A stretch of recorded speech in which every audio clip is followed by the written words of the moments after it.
Hello everyone. स्वागत है आपका हमारे चैनल ज्ञान यात्रा विद एपी पे। आज हम बात करेंगे कि उत्तर प्रदेश में कितने वन्यजीव अभ्यारण्य वाइल्ड लाइफ सेंचुरी है। ठीक है, नेशनल पार्क और वाइल्ड लाइफ सेंचुरी में क्या अंतर है। तो चलिए पहले इसको ही देख लेते हैं कि नेशनल पार्क और वाइल्ड लाइफ सेंचुरी क्या होता है। उसके बाद डिस्कस कर लेंगे कि उत्तर प्रदेश में कितने वाइल्ड लाइफ सेंचुरी या वन्यजीव अभ्यारण्य है। तो चलिए स्टार्ट करते हैं। देखिए, नेशनल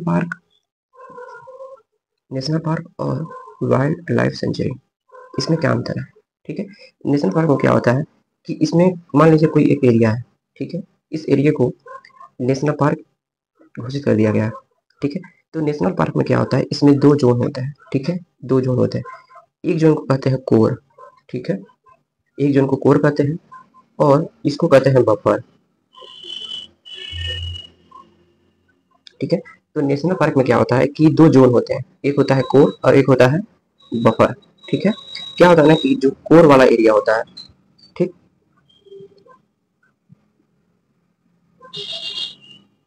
जो ये कोर वाला एरिया है, इसमें किसी प्रकार का मानवीय गतिविधि नहीं होती है। ठीक है, किसी भी प्रकार का मानवीय गतिविधि इसमें नहीं होती है। हाँ, मानवीय गतिविधि कब हो सकती है, जब वन विभाग की अनुमति है। ठीक है, लेकिन जो बफर जोन होता है, बफर जोन में क्या होता है कि इस बफर जोन में मानवीय गतिविधि अलाउ होती है। ठीक है, इसमें मानवीय गतिविधि अलाउ होती है, लेकिन जो कोर जोन है, कोर जोन में मानवीय गतिविधि अलाउ नहीं होती है। ठीक है, अब बात कर लेते हैं वाइल्ड लाइफ सेंचुरी में। वाइल्ड लाइफ सेंचुरी में क्या होता है कि कोई एक एरिया, जैसे मान लो कोई एक एरिया को हम डिसाइड कर लेते हैं कि ये क्या है, वाइल्ड लाइफ सेंचुरी है। इस वाइल्ड लाइफ सेंचुरी में किसी प्रकार का जोन नहीं होता है, किसी भी प्रकार का जोन नहीं होता है। इस पूरे को हमें क्या कहते हैं, इस पूरे को क्या कहते हैं, वाइल्ड लाइफ सेंचुरी कहते हैं। ठीक है, तो फर्क बस इतना है कि नेशनल पार्क में जोन में, नेशनल पार्क को जोन में बांट दिया जाता है, कोर और बफर में, जबकि वाइल्ड लाइफ सेंचुरी में किसी प्रकार के जोन में नहीं बांटा जाता है। ठीक है, कोर में किसी प्रकार की मानवीय गतिविधि नहीं होती है सिवाय वन विभाग की अनुमति के। ठीक, और बफर जोन में क्या होता है कि मानवीय गतिविधि अलाउ होती है। और वाइल्ड लाइफ सेंचुरी में किसी प्रकार का जो वाइल्ड लाइफ सेंचुरी को किसी प्रकार के जोन में डिवाइड नहीं किया जाता है। तो चलिए अब देखते हैं कि उत्तर प्रदेश में कितने वन्यजीव अभ्यारण्य या वाइल्ड लाइफ सेंचुरी है। तो चलिए देखते हैं। ठीक है, तो उत्तर प्रदेश में वर्तमान में देखा जाए तो उत्तर प्रदेश में 12 वन्यजीव विहार है। ठीक है, 12 वन्यजीव विहार, जिसमें हस्तिनापुर वन्यजीव विहार सबसे बड़ा है। क्या है, सबसे बड़ा है। ठीक है, हस्तिनापुर वन्यजीव विहार सबसे बड़ा है और महावीर स्वामी वन्यजीव विहार सबसे छोटा है। ठीक है, हस्तिनापुर वन्यजीव विहार सबसे बड़ा है और महावीर स्वामी वन्यजीव विहार ये सबसे छोटा है।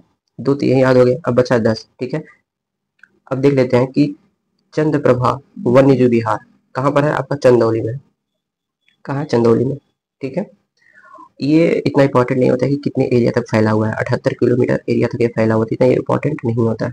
ठीक है, केवल आप इसका याद कर लीजिए, हस्तिनापुर वन्यजीव विहार कितने एरिया तक फैला हुआ है, क्योंकि सबसे बड़ा है, और महावीर स्वामी वन्यजीव विहार सबसे छोटा है। इसका देख लीजिएगा कि एरिया कितने एरिया तक फैला हुआ है, अदर का मत याद कीजिएगा।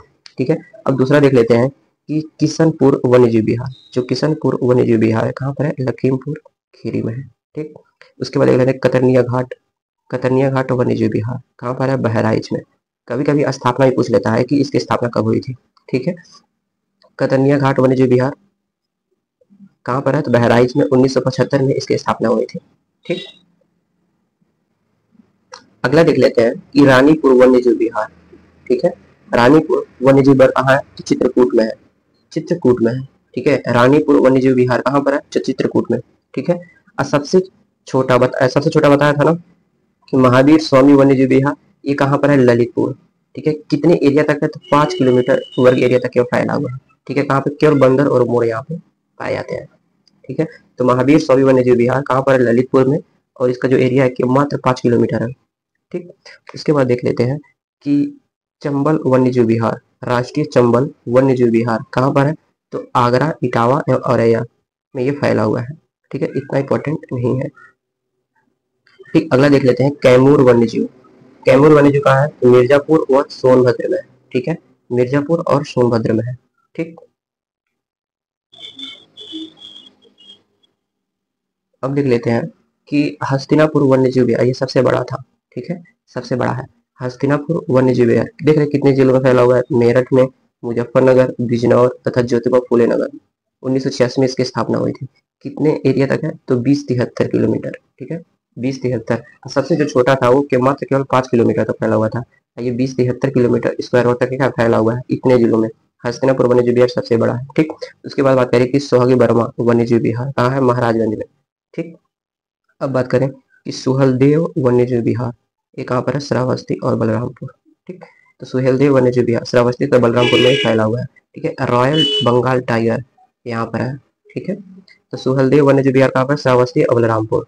ठीक, अगला देख लेते हैं, बहुत इंपॉर्टेंट है ये कि कछुआ वन्यजीव विहार, कछुआ वन्यजीव विहार कहाँ पर है, तो वाराणसी, इसको तैयारी कर लीजिएगा। ठीक है, बना वाराणसी में क्या है कि कछुआ वन्यजीव विहार, यहाँ पे क्या होता है, मांसाहारी कछुआ पाया जाता है। ठीक, उसके बाद है पीलीभीत टाइगर रिजर्व। ठीक है, पीलीभीत टाइगर रिजर्व, ये पीलीभीत बहराइच व लखीमपुर खीरी में ही फैला हुआ है। ठीक है, पीलीभीत टाइगर रिजर्व। ठीक है, यहाँ पे बाघ पाए जाते हैं। तो ये रहा उत्तर प्रदेश के 12 वाइल्ड लाइफ सेंचुरी। और उत्तर प्रदेश में मात्र एक नेशनल पार्क है जिसका नाम है दुधवा नेशनल पार्क। ये कहाँ कहाँ फैला हुआ है, तो पीलीभीत और लखीमपुर खीरी डिस्ट्रिक्ट में फैला हुआ है। ठीक है, दुधवा नेशनल पार्क, मात्र एक नेशनल पार्क वहाँ पर है। आपको मैंने क्या क्या बताया कि नेशनल पार्क क्या होते हैं और वाइल्ड लाइफ सेंचुरी में अंदर क्या है। उत्तर प्रदेश में मात्र एक ही नेशनल पार्क है और 12 वाइल्ड लाइफ सेंचुरी है। ठीक है, तो आज का वीडियो यहीं तक।